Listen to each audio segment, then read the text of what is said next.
Oggi ci divertiamo un po'. Ho cucinato nella mia piccola cucina per l'ultimo anno, imparando tecniche, mi sono divertito ogni minuto, ma oggi gli italiani sono finalmente arrivati. Bentornato a Bourdain. Everybody should know how to use a knife. Use everything, waste nothing. Let's start at the beginning. It ain't that hard, okay?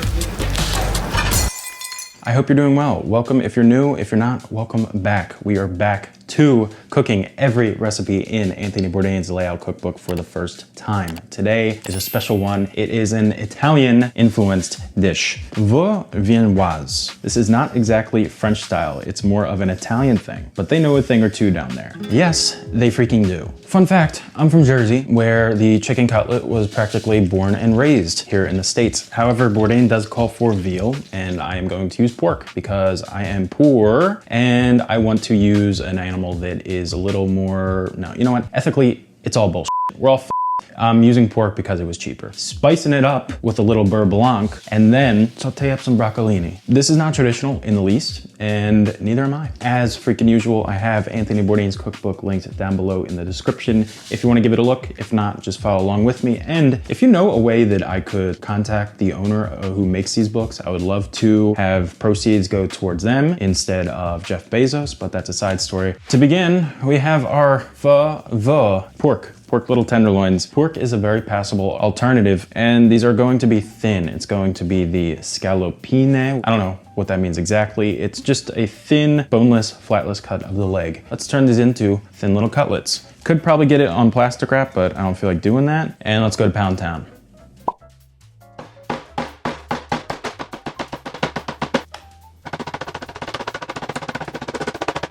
Woo! I'd say that's nice and thin, nice and cutly, like, I don't know if this is silver skin or a layer of nice fat. I think it's fat, so I'm gonna leave it. I'm pretty happy with that. Nice and thin, almost transparent, okay? I'm gonna pound out 3 more, catch you back in 3 more pounds. Da-da-da-da! Pounded cuts. This video's hydration is sponsored by Nikki, my friend, South Philly. You know who you are. Elevate your taste experience. So we have some flour, we have some eggies. Ooh, double yolks, that's interesting. Something also interesting here, Bourdain has us add a little water. I can't remember if this is water or what I put in here.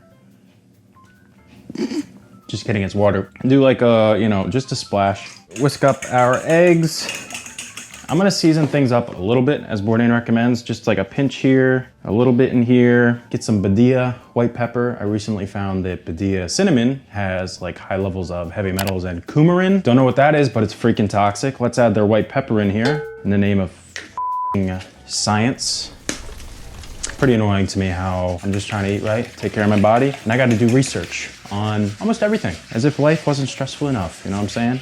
We set up a little station. Bourdain actually says you better use fresh freaking breadcrumbs or you're just scum. He basically says store-bought breadcrumbs are just MSG stable dust. And you know what? He's correct. Breadcrumbs, right? From the chef's cupboard, Italian style. Ingredients include enriched flour, calcium, thiamine, mononitrate, folic acid, water, high fructose corn syrup, yeast, salt, vegetable oils, wheat gluten, dextrose, soy flour, whey, calcium propionate, sodium stearyl lactylate, whole wheat flour, cornmeal, citric acid, grain vinegar, wheat starch, cornstarch, potato flour, rice flour, wheat bran, oat fiber, calcium sulfate, datum, guar gum, calcium phosphate, enrichment, lactic acid, ascorbic acid, spices and coloring, natural and artificial flavor, sesame seeds, egg, salt, oregano, onion powder, garlic powder, dehydrated parsley, black pepper. May contain wheat, soy, milk, eggs. This is flour, salt, yeast, water. And something unique I did, I pulsed up some toasted walnuts I helped some kids out at high school, show them how to make some pesto, and I had some leftover freaking toasted walnuts. So why not toast them up, add them to our breadcrumb mixture, and see what we get. Just do one after the other, into the flour, into the egg, into the breadcrumbs, set it off aside. Looks amazing. However, like, I don't have nearly enough flour. I did just blend up regular bready crumbs. Maybe try to get one more nice cover. Maybe try to get one more nice covering in the walnut crust. Realizing all the while I'm going to have to really clean this table because there is cross-contamination out the waz. Into our eggs, just a nice quick dab. And let's try again into our walnut breadcrumb topping. Yeah, we're short. We are short. Let's Let's whip out our other breadcrumbs. Learning as we go, that's for sure. Oh yeah. Nothing like a fat, pounded out cutlet. And I'm just gonna do one more actually, because I don't have enough crumbs and I don't want to use sawdust for my breadcrumbs, damn it. Leave that silicon dioxide to the birds. Not even the birds, it's bad for everybody. So we have 3 beautifully breaded, what the heck's going on over there? 3 beautifully breaded up cutlets. Bourdain says to let these hang out in the fridge for like 2 hours. I'm just gonna leave them at room temperature. We're gonna get cooking them in like half an hour anyway. We're gonna saute up a little broccolini. So check it out. The goal is to just have something kind of bright and contrasty with this fatty pork. I'm gonna go for a nice acidic kind of crunchy vibe here. Medium high, medium-ish heat. Well, that's coming up to temp. Let's try to make our Beurre Blanc. Bourdain says it is a feisty emulsion, which sucks because I'm really not good with emulsions. Basically, you're taking 2 things that never wanted to be together and making it happen. In a small pot, combine 1 thinly sliced shallot, 2 tablespoons of white wine, 1 juice of a lemon, and bring to a boil. We're going to cook that until the liquid has almost evaporated. Shallots are looking nice. We're getting a little reduction there. Let's add some avocado oil, just a kisser. That around town. In go our Broccolini. Oh man, I hope you're doing good. I hope you're doing well. I'm into the thick of it, the thicket, my friend. Health troubles, money troubles, the whole 9. But I got some aqua panna.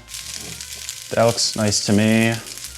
Leave that off there to the side. I think these are gonna take some time to cook and get through that rough stem. So I think I'm gonna saute them quick and then hit them with some water and let them simmer out and chill out a little bit. Let's add some aqua poo poo to the pan.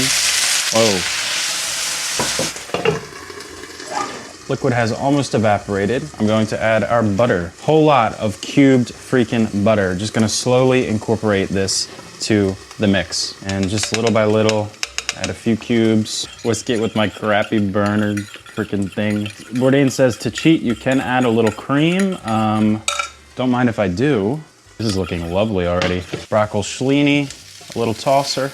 Yeah, they're getting tender. They're getting nice and vibrant now. I like that. Add some more burro. Whisk it in there. I'm just getting a feel for this stuff. It's really neat. You kind of just start to, I don't know, like anything else, you just start to get a vibe. You get a vibe, you know? It's cold butter. Bourdain actually calls for room temperature butter, but I don't know, I think the cold is really doing the trick here. Get this back in. Bring this over to our table. Let's give this a taste. Beurre Blanc. It really does look satin and sexy. Just a simple butter emulsion.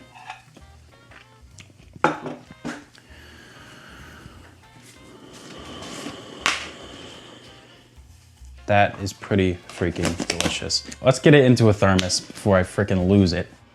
Not sponsored by this thermos. I don't even know what it is. Back to our broccolini. Let's get it nice and crisp. Let's bring up the vibrancy a little bit. Taste test. How's our texture? How are we texturally handling? It's perfect. Killer heat. Hit it with a little lemon juice. And I mean a lot of lemon juice. Pepper. A little bit of salt. Maybe a lot of bit of salt. Just this up here. This is not ideal at all. Perfect. Broccolini, sauteed really nicely. Nice little crunch to it still. Let's get our oil hot to fry up these veal, damn it, pork. Cool little trick here I learned is the proper heating temperature for oil when you're frying. Simple trick, 365 degrees, around there. How can you remember that? I wish I could be eating fried food 365 days out of the year. I learned that from Nassim Nostrat, I believe. While we're waiting for this to come up to temp, I guess I could tell you, you know, how Mitch is doing. Looking for a job right now. There's a unique opportunity where I can help kids, disabled kids, just like take care of them in a house and cook for them. And that got me freaking amplified, okay? If I could cook for a kid and give him like the best damn dish he ever had, oh my gosh, I'm gonna be doing that much more often. Stay tuned for that. One by one, we're shimmering. Just gonna lay away from myself, cause Lord knows that would suck. Oh yeah, it's singing. It's talking to us. Tell you what, I smell the walnut, like mixing with the peanut oil I'm using. It's pretty nice. I don't know what's going on there. So I'm not even gonna crank up the heat because we did just drop in a cutlet that was cold. Let this cook for about a minute or two. And I always wonder, you know, they say don't move things. Is that true? Let's give ourselves a flip. About 2 minutes for that side. And I just like this because I get to play with it. Like the cast iron I love, but the burner really adds an element of annoyance. So I have to learn how to work with it. Let's do a little comment of the week from Mobo, who said, hell yeah. Cheers. I love it. It's a great comment right there. If you want to get featured in video, think about subscribing, comment away. I read comments every day. I'm not exaggerating. Sometimes they hurt, sometimes they are very restorative. Cool little trick I'm noticing. The one cooked kind of uneven, so I like to press down on the pockets that kind of want to rise. Ooh, we're getting a really nice crust on this one. We're going to plate quite soon. If you want to join my journey, if you want to support me, think about subscribing, liking the video, leave a comment. As for the plating, I don't know what I'm gonna do exactly, but I just want it to look pretty. I want to get the veal on there, the vegetables, drizzle with our lovely Beurre Blanc, and serve this thing up like a dish an Italian and possibly French could cry for. So, we got traditional, we got modern that completely kind of went out of whack. I'm curious which one you enjoyed. The traditional looks prettier, I think. But I'm just gonna dive in here. Tender, some of that Bourdain.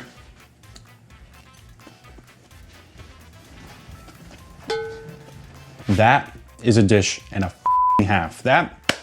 I am so pleased with how that kind of all came together. The walnut coating, it adds a depth that I was not expecting at all. Fatty pork paired with the lemon and the broccoli. I took what I know with French. I took what I already know being born and raised in Jersey. Hopefully I did the Italian and French proud. I know I made Jersey proud at least. Give things a try. If you burn it, you don't have to put it on camera like myself. Thank you for spending your time with me. This was another special little episode, Italian, French, of Back to Bourdain. Stay organized and clean up after yourself. You do the best you can.